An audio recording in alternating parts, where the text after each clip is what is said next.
இந்த வீடியோவில் நம்ம என்ன பார்க்க போறோம்னா, மேஷ ராசிக்காரர்களுக்கு தமிழ் புத்தாண்டு வருடம் 2026 ஏப்ரல் 14ஆம் தேதியிலிருந்து 2027 ஏப்ரல் 13ஆம் தேதி வரைக்கும் இருக்கக்கூடிய அந்த 365 நாட்கள் தமிழ் புத்தாண்டு எத்தகைய ஒரு ஆண்டாக மேஷ ராசிக்காரர்களுக்கு பொதுவாக இருக்க போகிறதுங்கிறது நம்ம கொஞ்சம் டீட்டெயில்டாக சயின்டிஃபிக் வேதிக் அஸ்ட்ராலஜிங்கிற அறிவியல் சார்ந்த முறையில் எந்த விதத்திலும் நம்ம மிகைப்படுத்தாமல் மூட நம்பிக்கைக்குள்ளே போகாமல் பரிகாரங்கள் அது மாதிரி விஷயத்துக்குள்ளே போகாமல் ஒரு கிரகமும் ராசிக்கு இந்தந்த இடத்துல இந்த தன்மையில் இந்தந்த காம்பினேஷனில் இருக்கும் பொழுது எத்தகைய ஒரு கர்ம பலன் நம்மளுடைய ராசிக்காரர்களுக்கு ஒரு ராசிக்காரர்களுக்கு தர போகக்கூடிய அமைப்பில் இருக்குது, தரத்தக்கதாக இருக்கிறது அப்படிங்கிறத ஒளி தத்துவ பிரகாரம் பாவகிரகம் சுபகிரகம், நல்ல கர்மாவை கொடுக்கக்கூடிய சுபகிரகம்,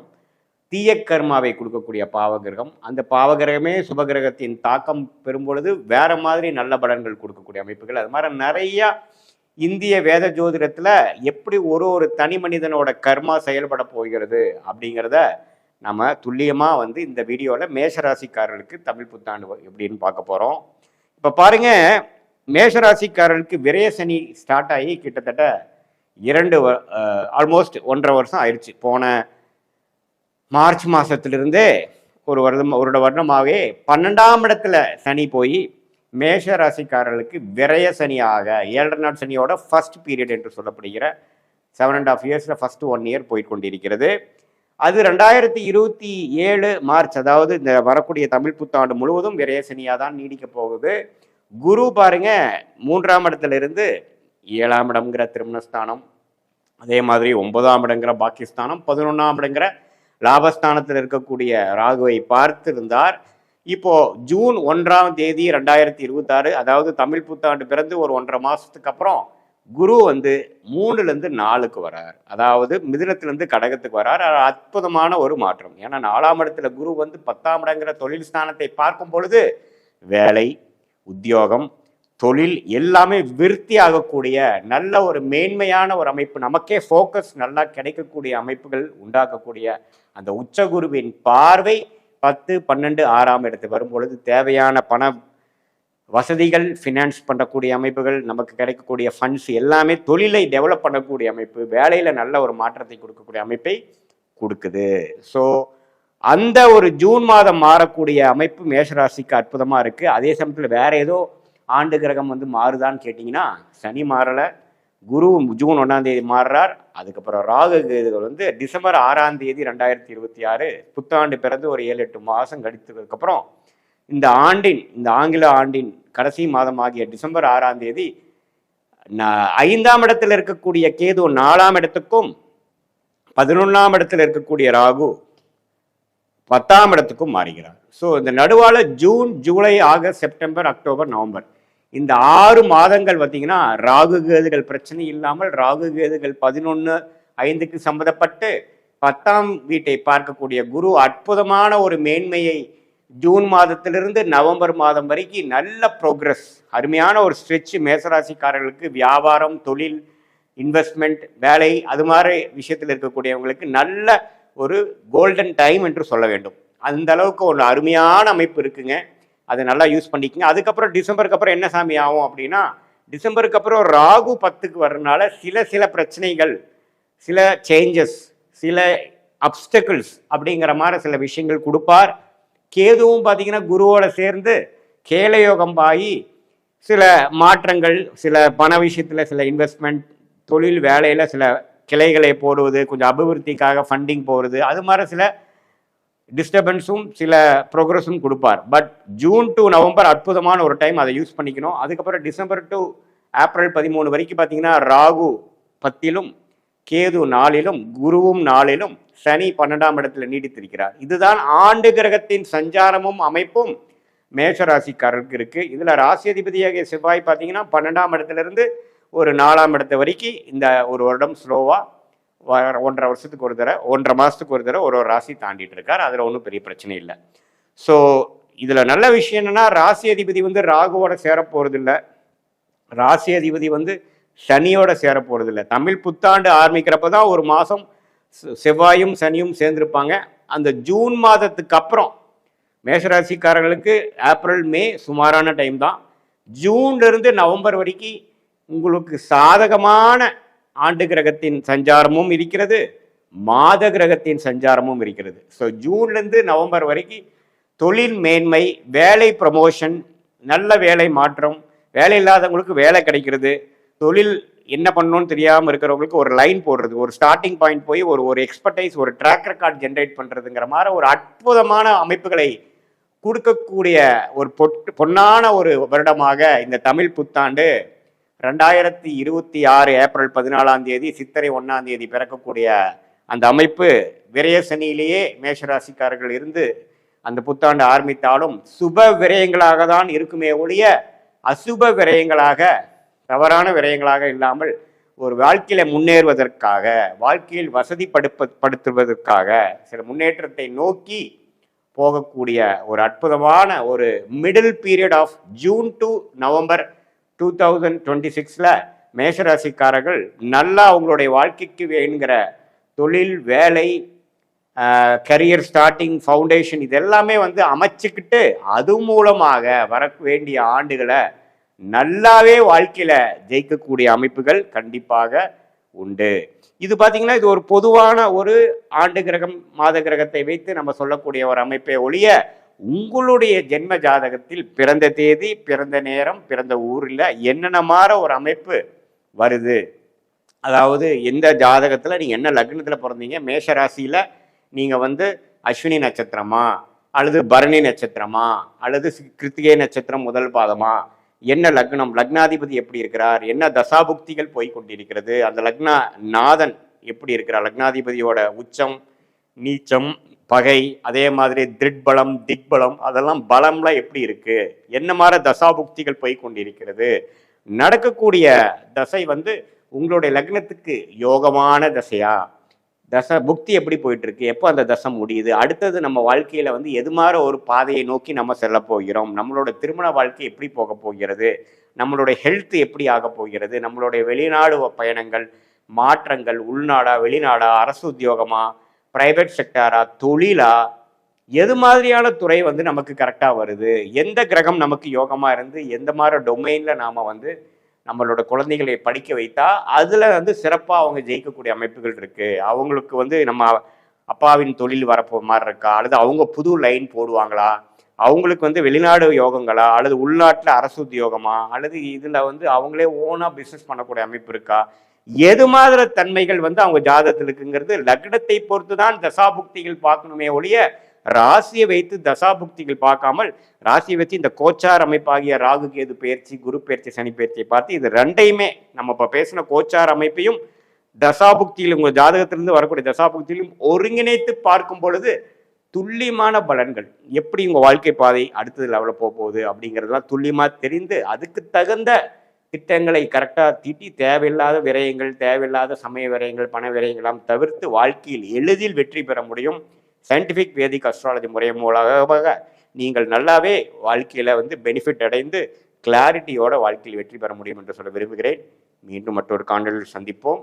நன்றி, வணக்கம். ஓம் ஸ்ரீ குருப்யோ நமஹ. ஹரிஹி ஓம். ஜெய் புவனேஸ்வரி. அக்ஷர அண்ணாமலை நேயர்கள் அனைவருக்கும் உங்கள் வேத ஜோதிடர் பிரகாஷ் நரசிம்மனின் அன்பான வணக்கங்கள். ஏப்ரல் மாத ராசிபலன்கள். இந்த மாதாந்திர ராசிபலன்கள் அனைத்தும் பொது பலன்கள் மட்டுமே. திருக்கணித பஞ்சாங்க முறைப்படி கணிக்கப்படுகின்ற இந்த பலன்கள் உங்களுக்கு சாதகமாகவோ பாதகமாகவோ நடந்திட உங்களுடைய ஜனனகால ஜாதகம் மற்றும் தசாபுக்திகள் துணை நிற்க வேண்டும். இந்த மாதத்தில் எப்படிப்பட்ட கிரக நிலவரம் இருக்குது அப்படின்னு பார்த்தீங்கன்னா, மேஷ ராசியில் சுக்கிரன் சஞ்சாரம் பண்ணுறாரு, தன்னுடைய உச்சஸ்தானத்தை விட்டு வெளியில் வந்துட்டார். மிதுன ராசியில் குரு பகவான் சஞ்சாரம் பண்ணுறாரு. ஏப்ரல் மே ஜூன் 1 அவனுக்கு அன்னைக்கு அவர் கடகராசிக்கு பயிற்சி ஆகிறாரு. சிம்ம ராசியில் கேது இப்போ சஞ்சாரம் பண்ணுறாரு. கும்பராசியில் புதன், ராகு, செவ்வாய் ஆகிய கிரகங்களின் சேர்க்கை இருக்குது. புதன், ராகு, செவ்வாய் கும்பராசியில். மீன ராசியில் சனி, சூரியன் கிரகங்களின் சேர்க்கை இருக்குது. இதுதான் இந்த மாதத்தில் இருக்கக்கூடிய கிரக நிலவரம் 1 அன்னைக்கு. இந்த மாதத்தில் ஏற்படக்கூடிய கிரக பயிற்சிகள் அப்படின்னு பார்த்தா 2ஆம் தேதி ஏப்ரல் 2ஆம் தேதி அன்னைக்கு கும்பராசியில் இருக்கிற செவ்வாய் மீன ராசிக்கு பயிற்சியாகி சனி சூரியனோட இணைகிறாரு. இது ஒரு காஷியஸான நேரம். நீங்கள் ரொம்ப ஜாகிரதையாக இருக்கணும். உங்களுக்குன்ட்டு இல்லை, எல்லாருக்குமே. அதாவது 12 ராசியில் பிறந்தவாளும் ரொம்ப எச்சரிக்கையாக இருக்க வேண்டிய காலகட்டம். பொதுவாகவே நீங்கள் உலக அளவில் போர் நடக்கிறது, இல்லை ஒரு மாஸ் உயிரிழப்பு ஏற்படுறது, உலக அளவில் அரசியல் மாற்றங்கள் ஏற்படுறது அப்படின்னு பார்த்தீங்கன்னா அந்த காலகட்டத்தில் இருக்கக்கூடிய கிரக நிலவரம் இந்த சனி சூரியன் செவ்வாய் இது 3 சம்மந்தப்பட்டிருக்கும். இப்போது அதே மாதிரி ஒரு அமைப்பு வந்திருக்கு. சனி சூரியனோடு சேர்ந்த செவ்வாய் ஏப்ரல் 2ஆம் தேதி அன்னைக்கு பயிற்சி ஆகிறார் மீன ராசிக்கு. அதே சமயம் கும்பராசியில் இருக்கக்கூடிய புதன், இந்த புதன் ஏப்ரல் 10ஆம் தேதி அன்னைக்கு அகைன் மீனராசிக்குள்ள பயிற்சி ஆகிறாரு. 4 கிரக சேர்க்கை, இதுக்கு சதுர் கிரக சேர்க்கைன்னு சொல்லுவாங்க. அடுத்தது பார்த்தீங்கன்னா சூரியன் ஏப்ரல் 14ஆம் தேதி வரைக்கும் அங்கே மீனராசியில் இருக்கிறதுனால இந்த சதுர் கிரக சேர்க்கை ஏப்ரல் 10, 11, 12, 13, 14ஆம் தேதி வரைக்கும் 5 நாட்கள் 4.5 நாட்கள் இந்த சதுர் கிரக சேர்க்கை இருக்கும். ஏப்ரல் 14ஆம் தேதி அன்னைக்கு சூரியன் மீனராசியிலிருந்து மேஷராசிக்கு பயிற்சியாகி சித்திரை மாத பிறப்பை ஏற்படுத்துகின்றது. அடுத்தது இந்த மாத கடைசியில் 19ஆம் தேதி அன்னைக்கு மேஷராசியில் சூரியனோடு இருக்கக்கூடிய சுக்கிரன் 19ஆம் தேதி அன்னைக்கு ரிஷபராசிக்கு பயிற்சி ஆகிறாரு. அதே சமயம் மாத கடைசின்னு சொல்லக்கூடிய 30ஆம் தேதி ஏப்ரல் 30ஆம் தேதி அன்னைக்கு மீன ராசியில் இருக்கிற தன்னுடைய நீச்சஸ்தானத்தில் இருக்கக்கூடிய புதன் மேஷ ராசிக்கு பயிற்சியாகி அங்கே ஏற்கனவே இருக்கக்கூடிய சூரியனோடு இணைகிறாரு. இதுதான் இந்த மாதத்தில் ஏற்படக்கூடிய கிரக பயிற்சிகள். இந்த மாதத்தில் சந்திரன் தன்னுடைய பயணத்தை எங்கேருந்து துவக்கிறாரு அப்படின்னு பார்த்தீங்கன்னா கன்னி ராசியிலிருந்து துவக்கிறார். கன்னி ராசியிலிருந்து தன் பயணத்தை சந்திரன் துவக்கிறாரு. ஸோ இந்த மாதம் தன்னுடைய எதிரி வீடுண்டு, அதாவது புதனுக்கு எதிரி சந்திரன், ஆனால் அந்த புதன் நீச்சமாக இருக்கார். அதனால் என்ன ஒரு அமைப்பு அப்படின்னு கேட்டால் இந்த மாதம் 10ஆம் தேதிக்கு மேலே புதன் நீச்சமாகிறதுனால இந்த சந்திரன் உங்களுக்கு சில குழப்பங்களை ஏற்படுத்தி கொடுக்கக்கூடிய வகையில் இருக்க, உலக அளவில் குழப்பத்தை ஏற்படுத்துவார்.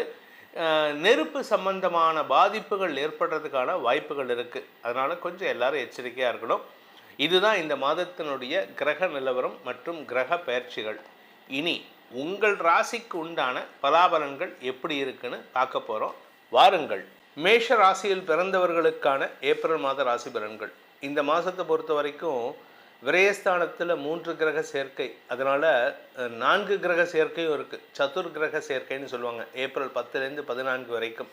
அதனால் இந்த மேஷ ராசியை பொறுத்த வரைக்கும் எந்த வயசாக இருந்தாலும் சரி ஹெல்த் இஷ்யூஸ் ரொம்ப கவனமாக இருக்கணும்.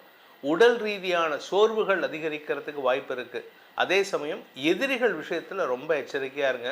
நீங்கள் எங்கேயாவது கடன் வாங்கியிருக்கீங்க, இல்லை எங்கேயாவது பழைய கடனை நிறுத்தி வச்சுட்டு வந்திருக்கீங்க அப்படின்னா அவங்கக்கிட்ட எல்லாம் கொஞ்சம் சமாதானமாக பேசி முடிச்சுக்கிறதுக்கு முயற்சி பண்ணுங்கள். அப்படியே நீங்கள் முயற்சி பண்ணாலும் ஏப்ரல் 14க்கு மேலே தான் நடக்க முடியுமே தவிர அதுக்கு முன்னாடி அவங்களும் ஒரு ஹீட்டட் என்விரான்மெண்ட்டில் இருப்பாங்க. அவங்களும் ஒரு உணர்ச்சி வயசப்பட்டு இருப்பாங்க. இதனால் நீங்களும் உணர்ச்சி வசப்பட்டு, அது இதில் கொடுமை என்னென்னா சனி 2ஆம் இடத்தை பார்க்குறாரு. நீங்கள் பேசினாலே அடுத்தவங்களை இரிட்டேட் பண்ணுவீங்க. நீங்கள் ஒன்றும் இல்லை, என்னப்பா சௌக்கியமா அப்படின்னு கேட்டிங்கனாலே எதிரில் இருக்கிறவன் டென்ஷன் ஆயிடுவான். அது எப்படி என்னை பார்த்து நீ சௌக்கியமானு கேட்குறான், நான் இத்தனை நாளாக என்ன படுத்த படுக்கையாவா கடந்தேன், அவன் குதிக்க ஆரம்பிச்சிடுவான். அதனால் நீங்கள் பேசுகிறதே பயப்படுவீங்க. அப்பேற்பட்ட ஒரு சூழ்நிலை. ஆனால் நீங்கள் யாரையும் சும்மாவும் விட மாட்டீங்க. அடுத்தவனை கஷ்டப்படுத்தி அடுத்தவனை வம்புக்கு இழுத்து அவனை இரிட்டேட் பண்ணிவிட்டு அதை பார்த்து ஒரு ஆனந்தமாக செயல்படக்கூடிய வாய்ப்புகள்லாம் உங்களுக்கு இருக்குது. குடும்ப தலைவிகள் பண விவகாரங்களில், கணவன் மனைவி விவகாரங்களில் கொஞ்சம் விட்டு கொடுத்து போகிறதுக்கு முயற்சி பண்ணுங்கள்.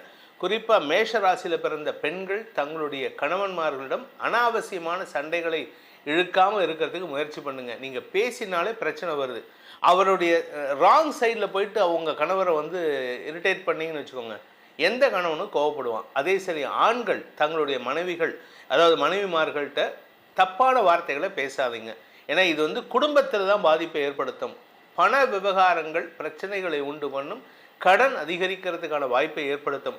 நான் பிஸ்னஸ் பண்ணுறேன் சார், நான் சொந்தமாக வியாபாரம் பண்ணுறேன், இல்லை ஒரு மேனுஃபேக்சரிங் யூனிட் வச்சுருக்கேன், ஒரு ஃபேக்ட்ரி ரன் பண்ணிட்டு இருக்கேன், இப்பேற்பட்ட கேட்டகரியில் இருக்கிறவங்கலாம் இந்த மாதம் பணத்தட்டுப்பாட்டினை சந்திக்கக்கூடிய வாய்ப்புகள் ஏற்படுவது மட்டுமல்லாமல் அரசாங்க அதிகாரிகள்கிட்ட இந்த லோன் வாங்கிறதுக்காக ஏகப்பட்ட அலைச்சலை சந்திக்கிறதுக்கான வாய்ப்பு இருக்குது. தூக்கம் கெடும் சூழ்நிலை ஏற்படுகின்ற மாதமாக இந்த மாதம் இருக்க போகிறது. மேஷ ராசியை பொறுத்த வரைக்கும் நான் படிக்கிற குழந்தையாக இருந்தாலும் சரி, இல்லை திருமண வயசில் இருந்தாலும் சரி, வேலைக்கு தேடக்கூடிய நபர்களாக இருந்தாலும் சரி, இந்த மாதம் வந்து ஒரு இக்கட்டான ஒரு பீக் ஆஃப் டென்ஷனில் இருப்பீங்க.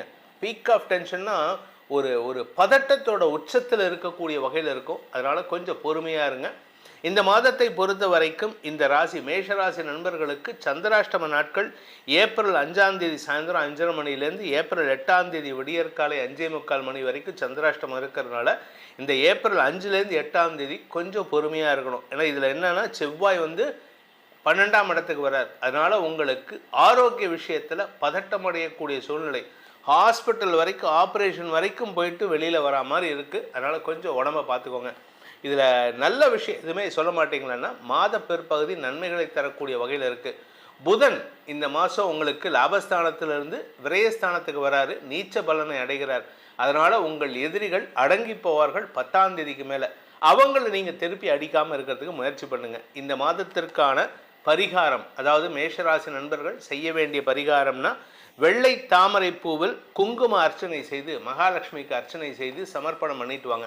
இதை தினமும் பண்ணாலும் சரி, இல்லை வெள்ளிக்கிழமை பண்ணாலும் சரி, அப்படி பண்ணினீங்கன்னா பணப்புழக்கம் அதிகரிக்கும், வருமானம் அதிகரிக்கும், கடன் பிரச்சனைகளை சமாளிக்கும் ஆற்றலை அந்த அன்னை மகாலட்சுமி உங்களுக்கு ஏற்படுத்தி கொடுப்பாள். இந்த ஏப்ரல் மாத ராசி பலன்களில் உங்களுக்கு சொல்லப்பட்டுள்ள பரிகாரங்களை செவ்வனே செய்து வாருங்கள். வரக்கூடிய பாதிப்புகள் சங்கடங்களிலிருந்து உங்களை தற்காத்து கொள்வதற்கு இது ஒரு அரணாக உங்களை காப்பாற்றும். அதே சமயம் உங்களுக்கு உங்களுடைய தனிப்பட்ட ஜாதகத்துக்கு பலன்கள் தெரிந்து கொள்ளணும். ஏன்னா இது வந்து பொதுவான கோச்சார பலன்கள், ராசிக்கு தான் சொல்கிறோம். ஆனால் உங்களுடைய தனிப்பட்ட ஜாதகத்தில் லக்னம்னு இருக்கும், அந்த லக்னத்தை பேஸ் பண்ணி பலன்கள் தெரிஞ்சுக்கணும் அப்படின்னு ஆசைப்படுறவங்க கீழே கொடுக்கப்பட்டுள்ள அலைபேசி எண்களில் வாட்ஸ்அப் மூலமாக தொடர்பு கொண்டு நேரடியாகவோ அல்லது வாட்ஸ்அப் மூலமாகவோ அல்லது தொலைபேசி மூலமாகவோ பலன்களை தெரிந்து கொள்ளலாம். இதற்கு கட்டணம் உண்டு. இந்த ஏப்ரல் மாதத்தில் உங்கள் அனைவருக்கும் அனைத்து விதமான க்ஷேமங்களும் கஷ்டங்களிலிருந்து விடுதலையும் கிடைக்க வேண்டும் எனும் அடியேனின் பிரார்த்தனையை சமர்ப்பித்து உங்கள் அனைவருக்கும் நல்வாழ்த்துக்களை தெரிவித்துக் கொண்டு உங்களிடமிருந்து விடைபெறுவது உங்கள் வேத ஜோதிடர் பிரகாஷ் நரசிம்மனின் அன்பான வணக்கங்களுடன். நன்றி, வணக்கம். ஞானானந்தமயம் தேவம் நிர்மலஸ்படிகாகிருதிம் ஆதாரம் சர்வ வித்யாநாமயக்ரீவம் உபாஸ்மகே. அக்ஷரா அண்ணாமலை யூடியூப் சேனல் நேயர்களுக்கு அஸ்ட்ரோ KS ஐயங்காரின் பணிவான நமஸ்காரங்கள்.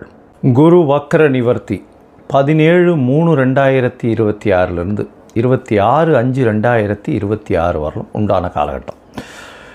இவ்வளோ நாளாக வக்கரகதியில் இருந்திருக்கார். கிட்டத்தட்ட ஒரு 3 மாதம், அதாவது ஜனவரியிலேருந்து பார்த்தேனால் 3ஆம் மாதம் இப்போ வரலும் வந்து வக்கரகதியில் இருந்திருக்கார். வக்கரகதின்னா என்ன அப்படின்னும்பொழுது, எந்த ஒரு கிரகமும் வக்கரத்தில் இருக்கும்பொழுது அதனுடைய வீரியம் கம்மியாக இருக்கும். அதனால் அது செயல்படக்கூடிய காரகத்துவமும் எந்த பாவகத்தில் இருக்கோ அந்த பாவகமும் காரகத்துவத்தை வந்து செய்ய முடியாத காலகட்டமாக அமையும். அதனால் என்ன அப்படின்னா, உங்களுக்கு வந்து குருவினால் ஏற்படக்கூடிய நன்மைகள் தடைபடக்கூடிய காலகட்டமாக இருக்கும். இப்போ பார்த்தீங்கன்னா குரு இப்போ வக்கர நிவர்த்தியம் அடைகிறார் 17/3/2026 இவ்வளவு நாளாக வந்து இருந்த தடைகள் எல்லாம் நிச்சயமாக விலகி எல்லா விதமான ஏற்றங்களும் அந்தந்த ராசிக்காரர்களுக்கு ஏற்றாற்போல் கொடுக்கக்கூடிய வாய்ப்புகள் உண்டு. சரி, இப்போ குருவினுடைய காரகத்துவம் அப்படின்னு பார்க்கும்பொழுது, குரு அப்படின்னு சொன்னாலே தனகாரகன்னு சொல்லுவாங்க, புத்திர காரகன்னு சொல்லுவாங்க. அதாவது இந்த ரெண்டுத்திற்கும் வந்து அவர் தான் அத்தாரிட்டி, அதாவது எஜமானர்னு சொல்லக்கூடியவர். பணம் வரணுமா, குரு தான் வந்து அதற்கு இதுவே, அதாவது அத்தாரிட்டி, அவர் மூலியமாக தான் பணமே வரும். குரு டிசிப்ளின், அதாவது சட்டத்திட்டங்கள், அதாவது உங்களோட நேர்மை வழிபடுத்துதல், நியாயமாக இருத்தல், இது எல்லாத்துக்குமே குரு தான் வந்து காரகத்துவம். காரகத்துவம்ல குருன்னு சொன்னாலே அந்த பார்த்த வீடு எல்லாமே, அவர் பார்த்த இடங்கள் எல்லாம் சுபம் அப்படின்னு சொல்லக்கூடியது ஜோதிட சாஸ்திரம். குரு பார்த்தால் கோடி நன்மை அப்படி சொல்லக்கூடியது. அதனால் வந்து குருவின் பார்வை அப்படின்றது மிகவும் விசேஷம். எந்த ஒரு தீய கிரகத்தின் மீது குரு பார்த்தாலும் அது மிகப்பெரிய ஏற்றத்தை கொடுக்கும். அதாவது குருவின் பார்வை அப்போ என்னென்ன அப்படின்னா, பொதுவாகவே எல்லா கிரகங்களுக்கும் 7ஆம் இடம்னு சொல்லக்கூடிய 180 டிகிரி பாகையில் பார்வைகள் இருக்கும். இதை தவிர குருவினுடைய பார்வை அப்படின்னு பார்க்கும்பொழுது 5ஆம் இடமும் 9ஆம் இடமும் பார்வை பலம் அதிகமாக இருக்கும். இதில் பார்த்திங்கன்னா 9ஆம் இடம் மிகுந்த பலத்தோடு இருக்கும், 7ஆம் இடம் அதற்கு சற்று கம்மியாக இருக்கும், 5ஆம் இடம் சற்று கம்மியாக இருக்கும். ஸோ அதனால் இந்த 3 இடங்களும் பார்த்தோன்னா அதீத சுபத்துவம் பெறும். குரு தான் இருக்கும் வீட்டை விட தான் பார்த்த இடத்தை மிகுந்த ஆளுமையுடன் நல்ல ஒரு வெற்றிகரமாக சுபத்துவத்தை கொடுக்கக்கூடிய காலகட்டமாக இந்த காலகட்டம் அமையும். குரு பார்த்தாலே கோடி நன்மை. அந்த 3 இடங்களும் சுபம் பெறும், வளரும். அந்த இடங்கள் எல்லாமே வளரக்கூடிய வாய்ப்பு உண்டு. அதாவது அவர் இருக்கக்கூடிய இடம் அப்படின்னு சொல்லக்கூடியது முதல்ல எந்த ராசியில் இருக்காரோ அந்த ராசி வளம் பெறும். அந்த ராசியில் பார்த்தோன்னா ஒருவேளை இப்போ புதனுடைய ராசியான இதில் மிதுனத்தில் குரு வக்ர நிவர்த்தி அடைகிறார். அதனால் மிதுன ராசிக்காரர்களுக்கெல்லாம் தீர்க்கமான சிந்தனைகள், உடல் வலிமை எல்லாமே நல்லபடியாக இருக்கும் இடம் சுபம் பெறக்கூடிய வாய்ப்பு. அது தவிர அவர் பார்க்கக்கூடிய இடம் 5ஆம் இடத்தை பார்க்குறார். 5ஆம் இடத்தை பார்த்தால் 5ஆம் இடம்னு சொல்லக்கூடியது உங்களுடைய புத்திரஸ்தானம், உங்களுடைய புகழ் அந்தஸ்து கௌரவஸ்தானம், இது எல்லாமே கிடைக்கக்கூடிய காலகட்டம். திருமணம் 7ஆம் இடத்தை சொன்னால் திருமணத்தை பார்க்கக்கூடிய வாய்ப்புகள், திருமணம் அமையக்கூடிய காலகட்டம் நிச்சயமாக இருக்கும். அது தவிர பார்த்தாலேனால் உங்களுக்கு 9ஆம் இடம் அப்படின்னு சொல்லக்கூடிய, அதாவது குருவினுடைய பார்வை 9ஆம் இடம்னு சொல்லக்கூடிய இடத்துல இருக்கிறதுனால குரு பார்க்க கோடி நன்மை, தந்தையின் மூலியமாக சொத்துக்கள் வரும், வெளிநாடு வெளியூர் போகக்கூடிய பாக்கியங்கள்லாம் வரும். ஏன்னா 9ஆம் இடத்தை குறிக்கக்கூடிய மேல் படிப்பு, அந்த விஷயங்கள், தந்தையினுடைய உடல்நிலை, இது எல்லாமே ஏற்றமாக இருக்கக்கூடிய காலகட்டமாக இந்த காலகட்டம் ஆகும். அதனால் குரு உங்களுக்கு எந்தெந்த இடத்துல இருக்கார் அப்படின்றத பொறுத்து, அவருடைய பார்வை எந்தெந்த இடத்துல விழறதுன்றதை பொறுத்து உங்களுடைய ஏற்றங்களும் இறக்கங்களும் இருக்கக்கூடும் அப்படின்றது தான் இந்த பொதுவான விஷயம். இப்போ இது கோச்சாரத்தின் பிரகாரம், அதாவது இந்த காலகட்டத்தின் கோல்சார பிரகாரம் அமையக்கூடிய விஷயம். உங்களுடைய தசாபுக்தியினுடைய அடிப்படையில் தான் இதனுடைய மாறுதல்கள் தெரியும். சரி, இந்த குரு ஒருவேளை உங்களுக்கு நல்ல ஒரு பலன்களை கொடுக்கல, மறைந்த இடத்திலிருந்து போயிடுறார் அப்படின்ற பொசிஷனில் குருவுக்கு உண்டான என்ன எளிய பரிகாரங்கள் செய்யலாம் அப்படின்னு பார்த்தடையானால், குருவுக்கு உண்டான எளிய பரிகாரங்கள்னு சொல்லக்கூடியது பார்த்தோன்னா, ஒரு இது அருகில் இருக்கக்கூடிய மஞ்சள் கலர் வஸ்திரம் தானம் கொடுக்கறது, அது தவிர மஞ்சள் தானம் கொடுக்கறது, சந்தனம் தானம் கொடுக்கறது, அது தவிர அதாவது பூஜை பொருட்கள் வாங்கி தானம் கொடுக்கறது. இந்த காலகட்டத்தில் பார்த்தாலேனால் குருவுக்கு உண்டான பூ, அதாவது முல்லைப்பூ குருவுக்கு உண்டானது, அது வாங்கி கொடுக்கறது, அதாவது அருகில் இருக்கக்கூடிய தட்சிணாமூர்த்தி சன்னதியில் வாங்கி சாத்தக்கூடியது. குருவுக்கு உண்டானது எலுமிச்சம்பழம், அது கொடுக்கலாம். அது தவிர இனிப்பின் சுவை அப்படின்னு சொல்லக்கூடியது சக்கரை பொங்கல் வாங்கி இது பண்ணலாம், நைவேத்தியம் பண்ணி எல்லாருக்கும் கொடுக்கலாம். அது தவிர இந்த பாதாம், பிஸ்தா இந்த மாதிரியான ட்ரை ஃப்ரூட்ஸ் வாங்கி கொடுக்கக்கூடியது. கொழுப்பு சத்துன்னு சொல்லக்கூடிய நெய் போன்ற விளக்குகள் ஏற்றுவது மிகப்பெரிய ஏற்றம். சரி, இதெல்லாம் பண்ண முடியல, இது தவிர வேறு என்ன பண்ணலாம் அப்படின்னு பார்த்தோன்னா, குரு பிரம்மா, குரு விஷ்ணு, குரு தேவோ மகேஸ்வரா, குரு சாக்ஷாத் பரபிரம்மா, தஸ்மை ஸ்ரீ குரவே நமஹான்னு 3 தரம் ஒரு நாளைக்கு சொல்லிகிட்டே வந்தேன்னா உங்களுக்கு வரக்கூடிய எல்லா பிரச்சனைகளும் விலகும். இல்லை, இன்னொரு குரு காயத்ரி மந்திரம் இருக்குது. அதாவது குரு பிரம்மாய வித்மஹே, அதாவது குருவினுடைய காயத்ரி மந்திரம் அப்படின்னு சொல்லக்கூடியது ரிணிஹஸ்தாய தீமகி தன்னோ குரு பிரச்சோதயாத்து அப்படின்னு, குரு பிரம்மாய வித்மகி ரிணிஹஸ்தாய தீமகி தன்னோ குரு பிரச்சோதயாத்து, இல்லைன்னா ரிஷபத்வஜாய வித்மகே கிருணிஹஸ்தாய தீமகி தன்னோ குரு பிரச்சோதயாத் அப்படின்னு சொல்லக்கூடிய குரு காயத்ரி மந்திரத்தை ஒரு நாளைக்கு 3 தரம் சொல்லிட்டு வர்றது நல்ல ஒரு ஏற்றத்தை நிச்சயமாக கொடுக்கும். ஏன் குரு ரொம்ப முக்கியமாக பார்க்குறோம் அப்படின்னா, குரு மூலியமாகத்தான் செல்வங்கள் வரும். ஏன்னா அவர் தனக்காரகன்னு சொல்லக்கூடியவர். திருமணத்திற்கு குரு பலன் வந்தாச்சா அப்படின்றது தான் கேட்குறது. பெண்களுக்கு குரு பலம் வந்தாச்சா அப்படின்னு சொல்லக்கூடியது. குரு பகவான் 2ஆம் இடம், அது தவிர 7ஆம் இடத்தை பார்க்கறது, 7ஆம் இடத்துல இருக்கிறது, அதாவது 2, 4, 7 இதெல்லாம் பார்த்து இருந்தாரே ஆனால், 5ஆம் இடம், 9ஆம் இடம், 11ஆம் இடம் இதெல்லாம் இருக்குமாறே ஆனால் நிச்சயமாக அவர்களுக்கு தசாபுக்தியும் சேர்ந்து அந்த காலகட்டத்தில் வருமேயானால், சுபர்களுடைய தசாபுக்தி வருமேயானால், அது தவிர 7ஆம் ஆதிபத்திய தசாபுக்தியோ இல்லை 2ஆம் ஆதிபத்திய தசாபுக்தியோ வருமேயானால் நிச்சயமாக அந்த பெண் குழந்தைகளுக்கு திருமணமாகக்கூடிய வாய்ப்புகளும் நல்ல குடும்பம் அமையக்கூடிய காலகட்டமாகவும் இந்த காலகட்டத்தில் அமையும். சரி, இப்போது ஒரு ராசியாக மேஷம் முதல் மீனம் வரை என்னென்ன பலன்கள் இருக்குது இந்த குருவை வைத்து, குருவினுடைய பார்வை வைத்து எப்படி இருக்கும் அப்படின்றத பார்க்கலாம். இந்த குரு பகவானுக்கு உண்டான எளிய பரிகாரம் சொன்னோம். இப்போ எந்தெந்த கோவிலுக்கு போயிட்டு வரலாம்ன்றதையும் சொல்கிறேன். அது தவிர உங்களுக்கு அஸ்ட்ராலாஜிக்கல் கன்சல்ட் தேவைப்படுமே ஆனால் நீங்கள் என்னுடைய மொபைல் நம்பர் கீழே ஸ்க்ராலிங்கில் போகிறது உங்களுடைய நீங்கள் எனக்கு ஃபோன் பண்ணுங்க. உங்களுடைய பெயர், உங்களுடைய date, time, place of birth, உங்களுடைய தாய் தந்தையார் பெயர் இது வரலும் நீங்கள் அனுப்பிச்சிங்களே ஆனால் உங்களுடைய இது சார்ட்டு போட்டுட்டு, அதாவது ஆஸ்ட்ராலஜிக்கல் சார்ட்டை போட்டுட்டு, ஹாரோஸ்கோப்பை போட்டுட்டு, ஜாதகத்தை போட்டுட்டு அதில் சந்தி இருக்கான்னு பார்த்து அதற்கு பிறகு உங்களோட பேசுகிறேன். அப்போ உங்களுடைய சந்தேகங்களை கேளுங்க, உங்களோட பேசுகிறேன். இதற்குண்டான கட்டணம் என்னன்றதையும் சொல்கிறேன். அந்த கட்டணத்தையும் செலுத்தி அப்பாயின்மெண்ட் வாங்கிக்கோங்க. சரி, இப்போது மேஷம் முதல் மீனம் வரை 17/3/2026 முதல் 26/5/2026 வரை உண்டான குரு வக்ர நிவர்த்தி பலன்கள் ஒன்றொன் பின் ஒன்றாக. மேஷம், அஸ்வினி, பரணி, கிருத்திகை இந்த 3 நட்சத்திரம் 9 பாதங்களை கொண்ட ராசி. ராசியின் அதிபதி செவ்வாய். சரி, இந்த குரு வக்ர நிவர்த்தி அதாவது 17/3/2026 26/5/2026 வரலும் உண்டான காலகட்டத்தில் குரு உங்களுடைய ராசிக்கு 3ஆம் இடத்துல இருக்கார். 3ஆம் இடத்தில் இருக்கும் பொழுது முயற்சிகளில் சிறு சிறு தடைகள் வந்தாலும் வெற்றிகள் உண்டாகும். ஏன்னா தடையை மீறி வெற்றிகளை கொடுக்கக்கூடிய காலகட்டமாக அமைய போகிறது. 3ஆம் இடம்னு பார்த்தீங்கன்னா உங்களுடைய முயற்சி ஸ்தானம், உங்களுடைய இளைய சகோதர ஸ்தானத்தில் சுபகிரகமான குருவே இருக்கிறது பெரிய விசேஷத்தை கொடுக்கும். உங்களுடைய இளைய சகோதரத்தோடு நல்ல ஒரு ஏற்றம் இருக்கக்கூடிய காலகட்டமாக இது அமைய போகிறது. சரி, இந்த 3ஆம் இடத்தில் இருக்கக்கூடிய குரு பகவான், குரு புனர்பூசம் 1ஆம் பாதத்தில் இருக்கார். புனர்பூசம் 1ஆம் பாதம்னு சொல்லக்கூடியது உங்களுக்கு அதாவது நவாம்சத்தில் பார்த்தாலேனால் மேஷத்திலே இருக்கும். அதனால் முதல்ல 17/3 31/3/2026 வரலும் புனர்பூசம் 1ல் இருக்கார். அதற்கு பிறகு புனர்பூசம் 2 அதில் பார்த்தேன்னா கிட்டத்தட்ட 30/4/2026 வரலும் இருக்கார். அதற்கப்புறம் புனர்பூசம் 3ல் 26ஆம் தேதி 5ஆம் மாதம் வரலும் இருக்கார்.